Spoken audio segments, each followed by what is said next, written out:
अल्लाह के नाम से शुरू, जो बड़ा मेहरबान निहायत रहम करने वाला है। ए हमारे रब, तू हमें दुनिया में भी भलाई अता फरमा और आखिरत में भी भलाइयाँ अता फरमा और हमें आग के अजाब से बचा ले, आमीन। इस दुआ के साथ करते हैं अपने व्लॉग का आगाज़। उम्मीद है आप लोग जहाँ होंगे खैरियत से होंगे। अस्सलाम वालेकुम वीवर्स। ये शाह फैसल का 1 नंबर बाज़ार है जहाँ पर से हम ख़रीदारी करते हैं और मैं आज यहाँ आई थी गोश्त लेने के लिए, क्योंकि जो अच्छी क्वालिटी का गोश्त होता है ना बछिया का, वो हमें यहीं से मिलता है। और यहाँ इसके पीछे शॉप पे ये भाई रक्शे वाले बैठे हुए हैं यहाँ पर बेचारे इंतज़ार में सवारी के।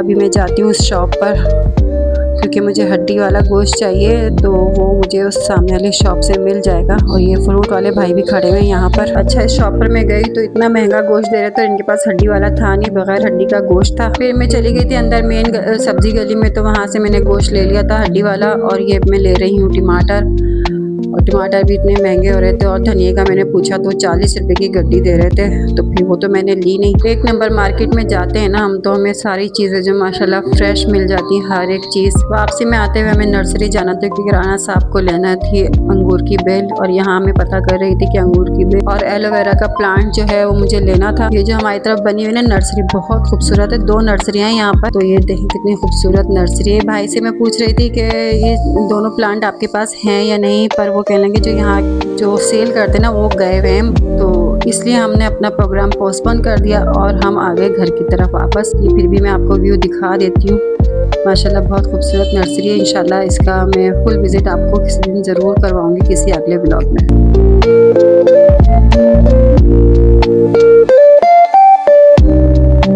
घर पर आए तो हमारी छोटी सी गुड़िया आई हुई थी आइजल, और इनकी मम्मा और इनकी दोनों बड़ी बहनें ज़ारा और अमल। और ये जो छोटी सी गुड़िया है ना, ये खेलते हुए आ गई है किचन में, पर फिर भी हमने इन पर नज़र रखी हुई है। पीछे से देख रहे हैं इनको क्या क्या ये अपनी जो एक्टिविटीज़ कर रही हैं। तो मुझे बनाना था किचन में खाना, तो मैंने राना साहब से कहा कि आप इनको ले जाएं थोड़ी देर के लिए बाहर। और जो स्वीपर हमारे यहाँ का कचरा लेकर जाते हैं ना, तो वो उनकी तबीयत ख़राब है तो वो कुछ दिनों से आ नहीं रहे। और ये आइजल और इन राना साहब जा रहे हैं दोनों बाहर घूमने के लिए। किचन में आ गई थी मैं, तो मैंने कहा चलो मैं जल्दी से मेहमानों के लिए खाना बना लेती हूँ। आज आपको सारी चीज़ें ढकी हुई नज़र आ गई थी, तो जैसे मैंने आपको बताया कि मेहमान आ गए थे तो सारी चीज़ें कटिंग करके मैंने पहले ही रख ली थी और जो है इनको ढक कर रख दिया था, क्योंकि आपको पता है कि फिर थोड़ा बहुत मेहमानों को भी टाइम देना होता है। सारे हमारे घर आए तो हमें उन्हें टाइम भी देना ज़रूरी है। आप भी सोच रहे होंगे कि आपके यहाँ मेहमान बहुत आते हैं, हर व्लॉग में आप अपने मेहमानों का बताती हैं, तो अल्लाह का शुक्र है कि मेहमान जो है नसीब वालों के घर आते हैं। और जो मैं पहले करती थी जॉब, तो इसलिए सबको पता था कि बाजी घर पर नहीं होंगी या भाभी घर पर नहीं होंगी, तो अब सबको पता है कि मैं घर पर ही होती हूँ, तो माशाल्लाह मेरे घर जो है आना जाना लगा रहता है। चलें जी, अब मैं पकाने की तैयारी कर रही हूँ। ऑयल मैंने डाल दिया है इसमें गर्म होने के लिए। अब मैं इसमें डालूँगी प्याज को मैं लाल करूँगी, और जब तक ये प्याज लाल हो रही है तो तब तक मैं आपको बता रही हूँ ये मसाले जो इसमें डलेंगे। ये हैं टमाटर, लहसुन अदरक का पेस्ट मैंने पीस कर रखा हुआ है, और ये खुश्क मसाले हैं जिसमें है पिसा हुआ धनिया और पिसी लाल मिर्च, नमक, हल्दी, बड़ी इलायची और ज़ीरा, काली मिर्च, बड़ी इलायची और ज़ीरा, और ये हरी मिर्च। यहाँ जो है मैंने गोश्त को भी धो लिया था अच्छी तरह से साफ़ करके, और इसके नीचे मैंने प्लेट रख दी ताकि इसका जो एक्स्ट्रा पानी है वो निकलता रहे, काउंटर पर ना गिरे। और इसका देखें, और ये आलू भी रख दिए मैंने, आलू भी मुझे काटने हैं अभी। प्याज लाल करके इसमें मैंने गोश्त डाल दिया था, और गोश्त में मैं इसको थोड़ी देर भूनूंगी, फिर मैं डाल दूंगी इसमें लहसुन अदरक का पेस्ट, और मैं इसे थोड़ी देर भूनूंगी ताकि जो गोश्त की जो महक होती है वो निकल जाए इसमें से। इसके बाद में इसमें डालूंगी टमाटर, सारे खुश्क मसाले जो बेसिक मसाले हैं वो डालूंगी इसमें जो मैंने आपको दिखाए थे। अच्छा, इसे भून करना मैं फिर जो है इसको 5 से 10 मिनट के लिए ढककर पकाऊंगी ताकि जो टमाटर है ना वो अपने ही पानी में नरम हो जाए। इससे जो है ना बहुत अच्छे तरीके से टमाटर गल जाते हैं, वो फिर ना शोरबे वाला सालन है इसमें फिर जो वो नज़र नहीं आएंगे। ये देखिए, अब मैं दिखाती हूँ टमाटर 10 मिनट के बाद इसमें माशाल्लाह से अच्छे से गल गए। ये देखिए,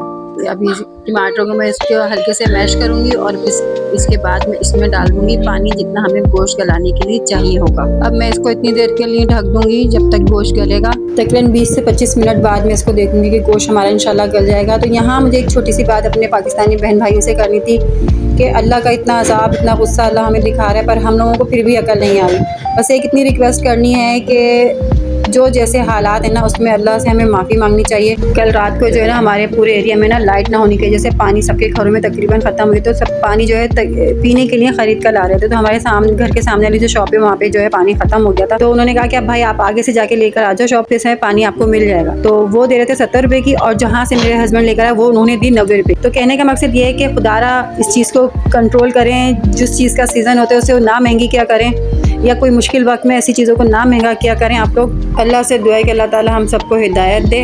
और ये देखें मैंने जो मेरे घर के इस्तेमाल शुदा जो इस्तेमाल नहीं होते हैं घर में दुपट्टे, उससे मैंने ये नैपकिन वगैरह बनाए थे। इसका भी व्लॉग आपको बताऊंगी। अच्छा, गोश्त जो है वो गल गया था तो बहुत अच्छे से, तो इसमें मैंने फिर ये आलू डाल दिए थे, क्योंकि ये बच्चे का गोश्त होता है ना तो ये जल्द ही गल जाता है। और आलू भी गल गए। अब मैं इसमें डालूंगी हरी मिर्चें, काली मिर्च, बड़ी इलायची और ज़ीरे को हाथ पर मसल कर जो है मैं इसमें डाल दूँगी। और साथ ही मैं डाल दूँगी इसमें पानी शोरबे के लिए। और यहाँ जो है चावल भी बन गए थे हमारे, रोटियाँ भी मेरी बेटी ने बना ली थी।